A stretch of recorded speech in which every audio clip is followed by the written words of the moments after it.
जय हिंद प्यारे साथियों, प्रिय प्रशिक्षुओं। हम अपनी साथ आज फिर से दूसरी क्लास के साथ जुड़ चुके हैं, जिसमें हम महत्वपूर्ण शब्दावली के बारे में पढ़ रहे थे। एक बायोलॉजी का टॉपिक होने वाला है प्यारे साथी। अब जो हमारी क्लासेस होंगी, थोड़ी छोटी क्लासेस होंगी, एक ही टॉपिक को 2 से 3 पार्टों में आपको एक्सप्लेन किया जाएगा, जो आपके लिए इंपॉर्टेंट होगा। एक सारे टॉपिक एक ही दिन मिलेंगे प्यारे साथी, 2 से 3 वीडियो में आपको मिल जाएंगे। आइए हम चर्चा करते हैं महत्वपूर्ण शब्दावली में। हमने कल पढ़ा था ओर्निथोलॉजी लॉजी तक, यानी ओर्निथो यानी कौन उड़ता है, पक्षियाँ उड़ती हैं। तो वहाँ से हमने पढ़ा था ऑर्निथोलॉजी में पक्षियों का अध्ययन किया जाता है।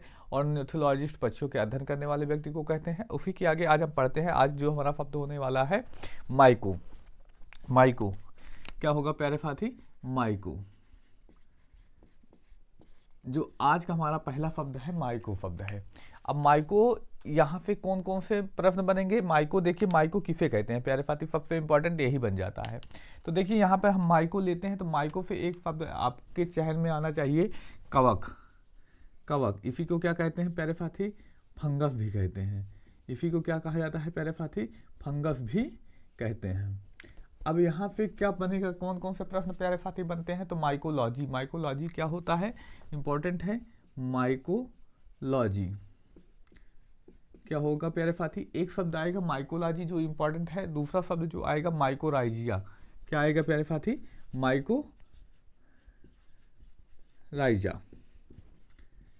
क्या है प्यारे साथी? 2 शब्दों के बारे में हमको पढ़ना है, एक तो माइकोलॉजी, दूसरा क्या है प्यारे साथी? माइकोराइजा। अब यहाँ पे क्या क्या प्रश्न बनेगा, ये देखिए। यहाँ पे प्रश्न पूछा जाता है, बहुत सारा प्रश्न पूछा जाता है, कई बार पेपरों में पूछा गया है। माइकोलॉजी यानी माइकोलॉजी जहाँ पर आएगा क्या हो जाएगा प्यारे साथी? कवक का अध्ययन। विज्ञान की वह शाखा है जिसमें कवक का अध्ययन किया जाता है प्यारे साथी, वह कौन सी है? तो माइकोलॉजी। वहीं माइकोराइजिया। माइकोराइजिया क्या होता है प्यारे साथी? तो जड़ और कवक का सहजीवन होता है। क्या होता है? जड़ और कवक का सहजीवन। कवक का सहजीवन। जड़ और कवक का क्या होगा प्यारे साथी? सहजीवन होगा। देखिए टॉपिक जो है बहुत इंपॉर्टेंट और बहुत मज़ेदार होता, लेकिन आपके पास समय कम है, इसलिए हम इसको मज़ेदार ना बनाकर थोड़ा सा स्पीड में हम आपको कराने का प्रयास कर रहे हैं। तो आप लोग भी अपना सपोर्ट बनाए रखिए प्यारे साथी। आगे हम बात करते हैं अगले बिंदु पर जो आपको पूछा जाएगा। अगला जो है माइका आता है। माइको। माइको मतलब क्या हो जाएगा? शैवाल। यहाँ पे अगले शब्द की बात करें, माइको। माइको यानी किसकी बात की जा रही है? शैवाल की। किसकी प्यारे साथी? माइको यानी शैवाल। इसी को एल्गी, एल्गी इसी को काई कहते हैं प्यारे साथियों। आप बरसात में देखते होंगे जमीन पर जो रहता है हरे रंग का, वही काई होता है प्यारे साथी। जहाँ पर फिसलन हो जाती है वही काई की बात की जा रही है प्यारे साथी। तो जब भी माइको आएगा तो माइको शैवाल, या हम कहेंगे इसको क्या प्यारे साथी? काई। तो इसमें जो प्रश्न पूछा जाएगा फाइको। फाइको। फाइकोलॉजी। फाइकोलॉजी क्या होगा प्यारे साथी? तो ये हो जाएगा शैवाल का अध्ययन। क्या हो जाएगा? शैवाल का अध्ययन। अब यहाँ पर शैवाल आया है, शैवाल का अध्ययन कहलाएगा। और एक प्रश्न पूछा जाता है लाइकेन और से रिलेट करके। लाइकेन यहाँ पर आता है प्यारे साथी। अगला शब्द जो इंपॉर्टेंट हो जाता है क्या? लाइकेन को लेकर। लाइकेन।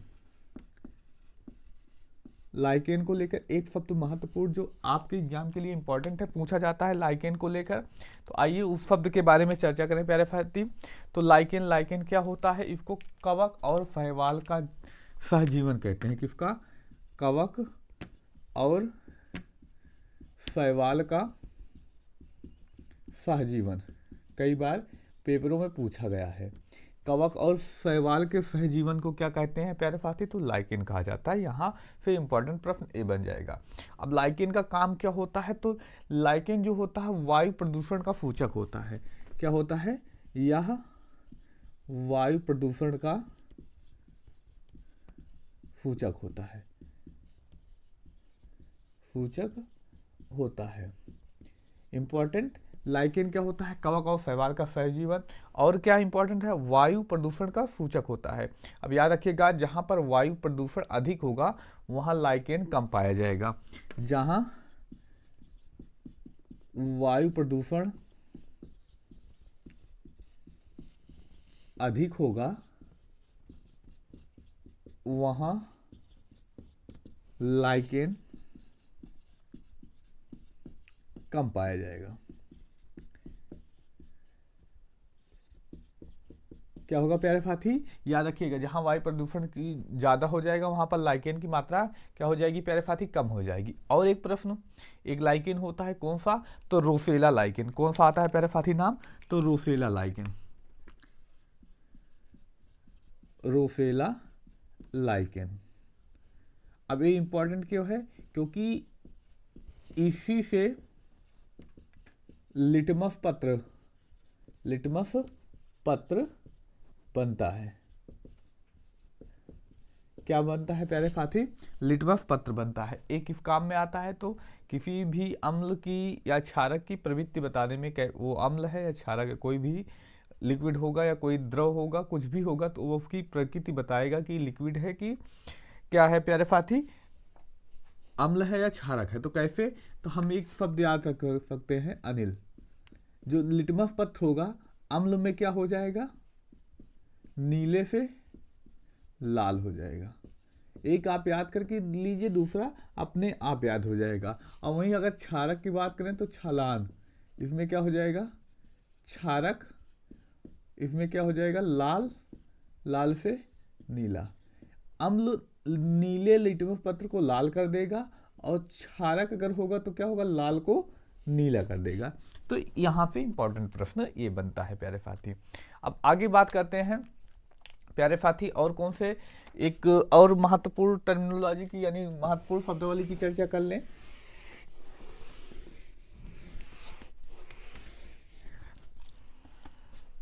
अगला जो महत्वपूर्ण शब्द हम चर्चा में लेने वाले हैं, ओस्टियो। ओस्टियो मतलब ओस्टियो, ओस्टियो मतलब हड्डी। जहां जहां भी ओस्टियो आएगा वहां पर हम क्या जानेंगे प्यारे साथी, तो वहां हड्डियों की बात की जा रही है। जैसे ऑस्टियोलॉजी,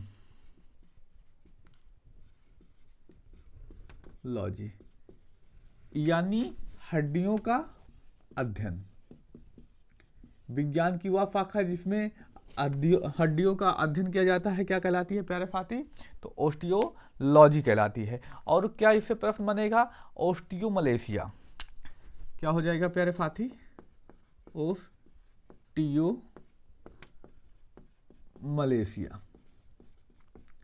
अब ये ऑस्टियोमलेशिया क्या होता है, इंपॉर्टेंट है। मलेशिया शब्द आया, लेकिन ऑस्टियोमलेशिया होता क्या है प्यारे साथी, तो याद रखिएगा, यह एक ऐसा रोग है जिसमें हड्डियां कमजोर हो जाती हैं। यह एक ऐसा रोग है जिसमें हड्डी कमजोर हो जाती हैं। देखिए प्यारे साथी, यहाँ पे देखिए हम पढ़ते आए हैं विटामिन डी की कमी के कारण कौन सा रोग होता है, हम हमेशा पढ़ते आए हैं विटामिन डी से रिलेट करके पढ़ते आए हैं। विटामिन डी की कमी से क्या होता है प्यारे साथी, तो हड्डियां कमजोर होती हैं। तो रिकेट्स रोग होता है, रिकेट्स के बारे में पढ़ते आए हैं।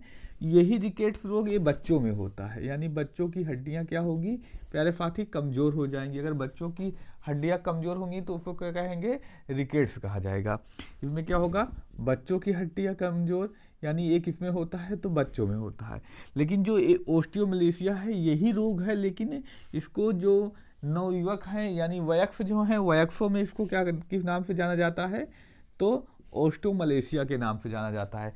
किस विटामिन की कमी से होता है, तो विटामिन डी की कमी से। विटामिन डी का अच्छा स्रोत क्या है, सूर्य का प्रकाश। तो आज ये महत्वपूर्ण शब्दावली, अब अगले वीडियो में हम मिलते हैं कुछ और महत्वपूर्ण शब्दावली के बारे में चर्चा करते हुए, क्योंकि वीडियो लंबा होता जा रहा है, आप लोग देखते नहीं है ना, इसलिए हमें छोटे छोटे वीडियो में कई वीडियो में ले आना पड़ेगा, एक एक पार्ट करके कई पार्टों में हम कवर करते हुए महत्वपूर्ण शब्दावली को चलेंगे जो आपके पेपर के लिए इंपॉर्टेंट होगी। अब मिलते हैं अगले वीडियो में, धन्यवाद, जय हिंद प्यारे साथियों।